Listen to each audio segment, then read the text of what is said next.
युगों युगों से हमें अपना शत्रु मानने वाले तुच्छ मनुष्यों के संग्रह कर प्रेम व्यू के द्वारा कलंकित होकर प्रेम के नशे में झूमने वाली इस पाखंडी देवी को दंड क्यों नहीं देते? बोलो, इसे भी पाताल में धकेल दो, वहां इसे दासी बना के रखूंगा मैं, तृप्त होने तक इसका सुख भोगूंगा। बेटी सुनीता, जानकी देवी जी, अरे एक जमाना हो गया आपको देखे। हाँ, सुनीता, सुनीता को लेकर आओ, चल भाग। ये बहनू जी की मुंह वाली माँ है। जानती हो माँ जी, आपको देखने के लिए आंखें तरस रही थी। बोलिए जी, आप अच्छी तो है ना? घर में सब कुशल मंगल है ना? सुनीता कहाँ है? हाँ, आ रही है। अरे भाग्यवान, जल्दी ले आ। जब से बहनू जी का देहांत हुआ है तब से उसका बुरा हाल है। अच्छे कपड़े पहनने को कहो तो नहीं पहनती, बढ़िया गहने पहनो बोलो तो नहीं पहनती, पेट भर खाने को कहो तो नहीं खाती। अब हम भी क्या करें बोलिए? बोल बोल के तंग आके चुप हो गए। मेरी प्यारी बेटी है ना तू, देख तो कौन आया है। ऐसे क्या देख रही हो बेटी? ये कोई पराई नहीं, दादी माँ के बराबर है। तुम्हारे पिता इनको माँ बुलाया करते थे। माँ जी, फूल की तरह देखभाल करती आई हूँ मैं इसकी। बिन माँ बाप की बेटी के लिए खाना पकाते पकाते हम सबके चेहरे ही पक गए हैं। अगर तुम्हारा बाप इनके बेटे के साथ धोखेबाजी नहीं किया होता, आज दोनों खानदान एक ही बन के रहते। उन्होंने इनके रुपयों को हड़प लिया। वो सारी बातें मैं खुद कर लूंगी। पहले तुम तीनों जाकर अपने जले चेहरे पर मरहम लगाओ। ठीक है बेटी। क्यों जी?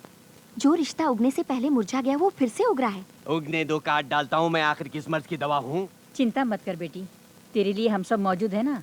सुबह बिल के पास तुझ पर चिल्लाने वाला कौन था जानती है? तेरा मंगेतर। मंगेतर? हाँ, उस मनहूस जायदाद का लफड़ा ना होता तो तुम दोनों की शादी हो गई होती और मैं अपने पड़पोते के साथ खेलती होती। लेकिन अब भी कुछ नहीं बिगड़ा है माँ जी। सुनीता और आपके रंजीत की अब भी शादी करा सकती हैं, अपने पड़पोते के साथ खेल सकती हैं। अगर चाहें तो ये नहीं हो सकता? हो सकता है, ये क्यों नहीं हो सकता? दादी माँ, दोनों खानदानों में झगड़ा है, फिर भी आप मुझसे मिलने आई, ये मेरे लिए बहुत है। अनहोनी के बारे में सोचना छोड़ दीजिए। दादी माँ, दादी माँ, आज तक मुझे पता नहीं था कि मेरी भाभी इतनी सुंदर है। उस पत्थर दिल हिटलर को मोम बनाने की काबिलियत सिर्फ हमारी भाभी में ही तो है ना कालिया? सांप को दूध मत पिलाओ कहने वाले बड़े बाबू को पल भर में हाथ जोड़ के प्रणाम करवाया छोटी मैडम ने। दुश्मन बनके इस गांव में आए थे, दामाद बनके इस गांव से जाएंगे वो। अपनी शादी के बहाने हमें यहाँ ले आई, तुम इनकी शादी करवा रही हो। लगता है दोनों खानदानों को मिलाने के लिए आई हुई देवी हो तुम। देवी तो हूँ मैं। हाँ हाँ।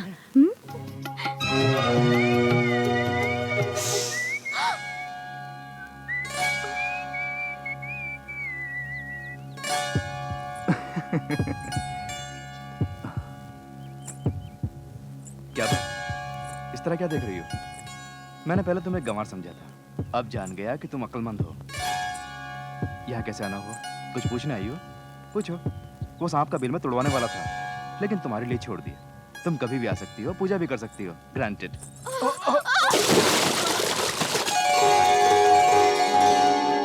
हाँ, वहाँ खेत में चलिए।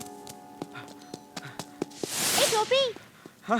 कहाँ भाग रहे हो? भैया को सांप काटने वाला था। सांप? हाँ? चलो। अरे सांप कहाँ है? आइए, ढूंढो रे। इधर आइए। रंजीत कहाँ है? ढूंढो, देखो तो। अरे सांप का बच्चा भैया से खेल रहा है। बचपन से मैं सांप के अंडे खा के बड़ा हुआ। ए, संभल के कालिया, वहाँ सांप हो सकता है। सांप होगा। कहाँ है? भैया, भैया।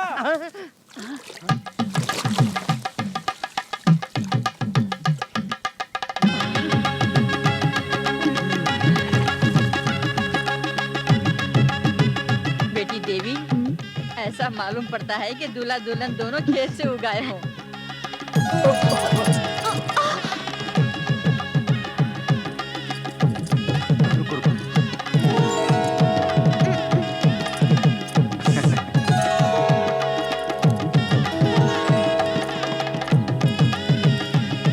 ये बंधन कभी नहीं टूटेगा।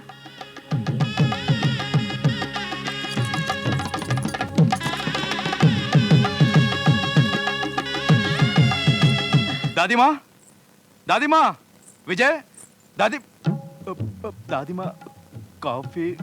दादी माँ, आपका हार लौटाने के लिए आई हूँ, ये लीजिए। बस रहने दीजिए ना। ये हार मेरा नहीं है, आपका है। कॉफी पीना चाहता था। आपने सुबह से कॉफी नहीं पी? पीने के लिए सोचा तो था, पिया नहीं। मैं बना के लाऊं? आप क्यों तकलीफ करती हैं? वो जी।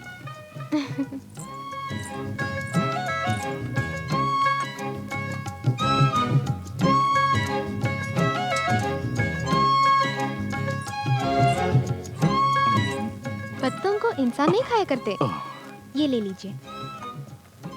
अच्छी है? बहुत अच्छी है। आपने तो पिया ही नहीं। अब बहुत अच्छी है। इसमें चीनी कम है ना? कॉफी में कम चीनी ही मुझे पसंद मगर आप तो चाय पी रहे हैं।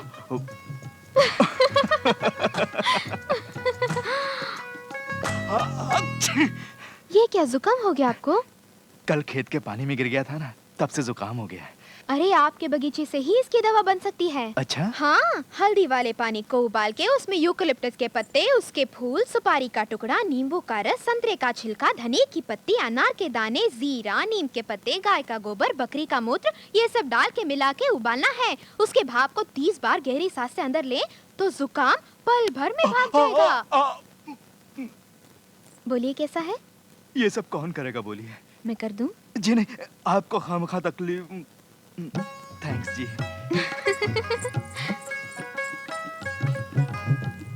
बाप रे, सब लोग 1 घंटे तक नहाए तो अच्छा होगा, सारा दिन नहाए तो और भी अच्छा होगा।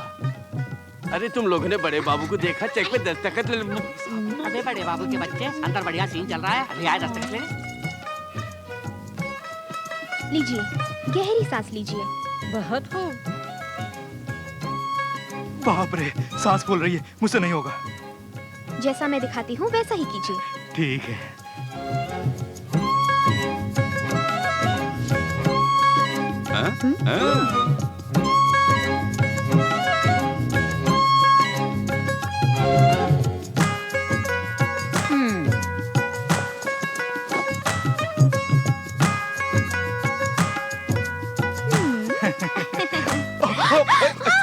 हाय हाय हाय हाय, ओहो ये कैसा अनर्थ हो गया। ये दूध पीती बच्ची नहीं, जवान लड़की है। ये बात अगर 4 लोगों को पता चल गई तो दुनिया को क्या मुंह दिखाएगी। इसका क्या होगा भगवान। घर आई भोली भाली लड़की पर मौका मिलते ही दिन दिहाड़े आपने चादर उड़ा दी भैया। उफ। उनका क्या, वो तो आदमी है। तुम तो लड़की हो, तुमने ऐसा क्यों होने दिया? जी वो मैं आपसे नहीं पूछ रही हूँ, अब तुम्हारा क्या होगा? सोचा था फिसल कर कीचड़ में गिरेगी, ये नहीं सोचा था कि इसकी इज्जत पर कीचड़ उछालेंगे। हे राम।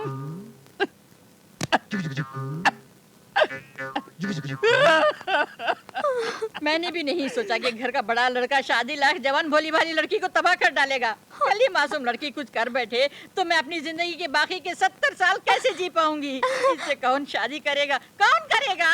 हे राम, माँ कौन जी। करेगा? चुप हो जा। देखो, सुनीता मुझे पसंद है, उसका मन मुझे पसंद है। अगर उसे एतराज ना हो तो मैं उससे शादी करने के लिए तैयार हूँ।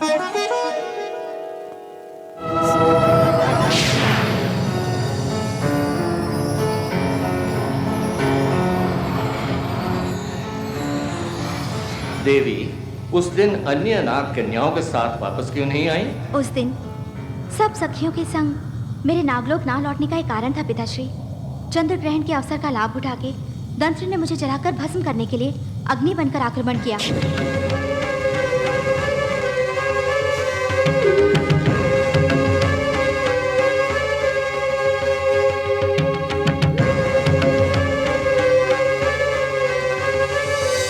मेरी रक्षा के प्रयत्न में एक निर्दोष कन्या के पिता की मृत्यु हो गई।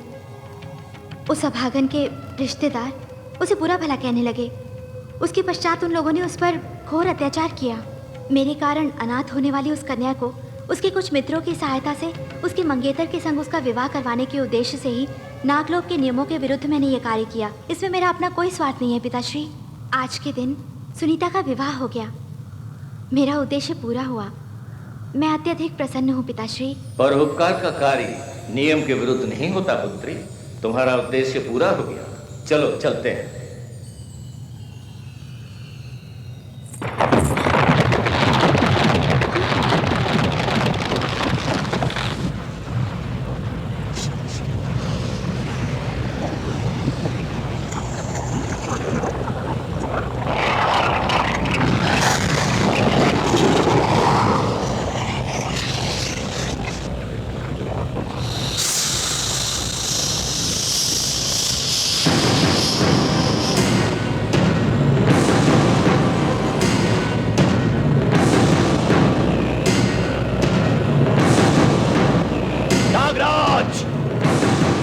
तोड़ने वाली देवी को वापस नागलोक में आने का तुम निमंत्रण दे रहे हो। इसके लिए एक नीति, मेरे लिए दूसरी नीति। क्या यह नियम चलता है नागलोक में? मेरा चरित्र अच्छा नहीं, क्षुद्र शक्तियों की उपासना कर रहा हूं, अपने लोक के नियमों को तोड़ रहा हूं। देवी के इन आरोपों को मानकर मैं तुम्हारे लोक में रहने के योग्य नहीं हूं कहकर मुझे सदैव के लिए तुमने अंधकार में धकेल के दंड क्यों दिया? आहा, युगों युगों से हमें अपना शत्रु मानने वाले तुच्छ मनुष्यों के संग्रह कर, प्रेम व्यू के द्वारा कलंकित होकर प्रेम के नशे में झूमने वाली इस पाखंडी देवी को दंड क्यों नहीं देते? बोलो। इसे भी पाताल में धकेल दो, वहां इसे दासी बना के रखूंगा मैं। तृप्त होने तक इसका सुख भोगूंगा। चुप करो। दंड अनीति के लिए दिया जाता है, नीति के लिए नहीं। आज देवी ने एक अबला का जीवन संवारा है। तुम्हारे न्याय का कोई पर्याय नहीं नागराज। तुमने पक्षपात करके अपनी पुत्री के अपराध को महान बना दिया। इतने दिनों देवी से प्रतिशोध लेने का प्रयत्न करके पराजित हुआ हूं मैं। अब सर्वश्रेष्ठ अवसर प्राप्त हुआ है। संभव है मैं इस देवी को दंड न दे सकूं, परंतु उसके हृदय को अवश्य चोट पहुंचाऊंगा। जिसकी सुरक्षा करके ये प्रसन्न हो रही है, जिसकी रक्षा को महान बता के तुम समर्थन दे रहे हो, उस सुनीता के जीवन को दूभर कर दूंगा। उसके जीवन को इस देवी के नेत्रों के आंसू बना के बहाऊंगा। देख लेना। जब तक मैं जीवित हूँ, सुनीता के जीवन पर तेरी छाया भी नहीं पड़ने दूंगी, दुष्ट। आहा, तुम यदि नागलोक लौट गई तो यहाँ उसके लिए कोई नहीं है, ये भूल गई। उसकी रक्षा कौन करेगा भाई? उसकी रक्षा कौन करेगा? बोलो। उसे जलाकर भस्म करके उसकी मृत्यु के समाचार को सारे ब्रह्मांड में पहुंचा दूंगा। उस ध्वनि से पृथ्वी भी फट जाएगी। नागराज, उसे सुनकर तुम भी कंपित हो उठोगे। सुनीता के जीवन को असहनीय यातनाओं के द्वारा मैं नरक बना दूंगा। ये देवी ही नहीं, तुम या 3 करोड़ देवी देवता भी मेरा कुछ नहीं बिगाड़ पाओगे नागराज।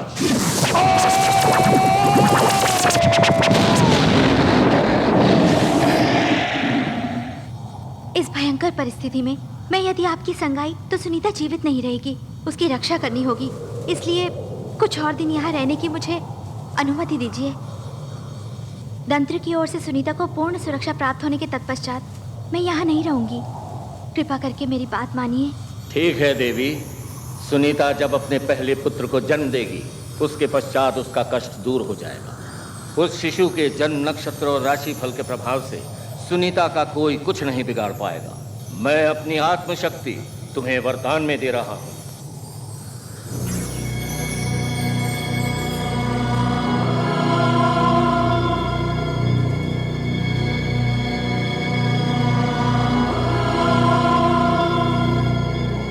केवल एक ही बार तुम इसका उपयोग कर सकोगे। हमारे नागलोक के नियम के विरुद्ध तुम्हें एक अवसर दे रहा हूं। उस बच्चे का जन्म होते ही, सुनीता का दुख दूर होते ही तुम्हें वापस आना होगा।